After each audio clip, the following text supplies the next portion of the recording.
વાત મહીસાગર જિલ્લાની જ્યાં ભાજપ પ્રમુખ પદે દશરથભાઈ બારિયાને રિપીટ કરવામાં આવ્યા છે। તેમના કાર્યકાળમાં જ મહીસાગર જિલ્લાની 3 નગરપાલિકામાં ભાજપે કબજો મેળવ્યો, ત્યારે સ્વચ્છ છબી ધરાવતા દશરથભાઈ બારિયાને રિપીટ કરાયા છે।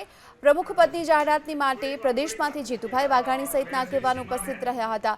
લુણાવાડાના આદર્શ સ્કૂલમાં જીતુભાઈ વાઘાણીએ કાર્યકર્તાઓ સાથે બંધ બારણે બેઠક કરી। આ બેઠકમાં દશરથભાઈ બારિયાની પ્રમુખ પદે નિમણૂક કરવામાં આવી છે। પ્રદેશના બધા જ જેમણે મારા પર વિશ્વાસ વ્યક્ત કર્યો છે એ તમામ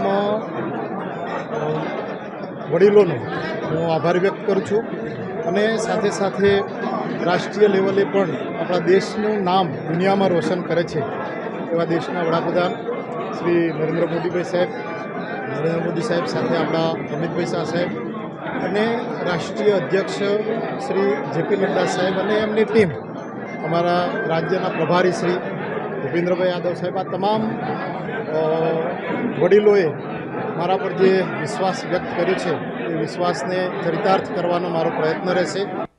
તો મહીસાગર જિલ્લા ભાજપ પ્રમુખ પદે દશરથભાઈ બારિયાને રિપીટ કરવામાં આવ્યા છે અને તેમના જ કાર્યકાળમાં મહીસાગર જિલ્લાની કુલ 3 નગરપાલિકામાં ભાજપે કબજો પણ મેળવ્યો છે અને સ્વચ્છ છબી તેઓ ધરાવે છે।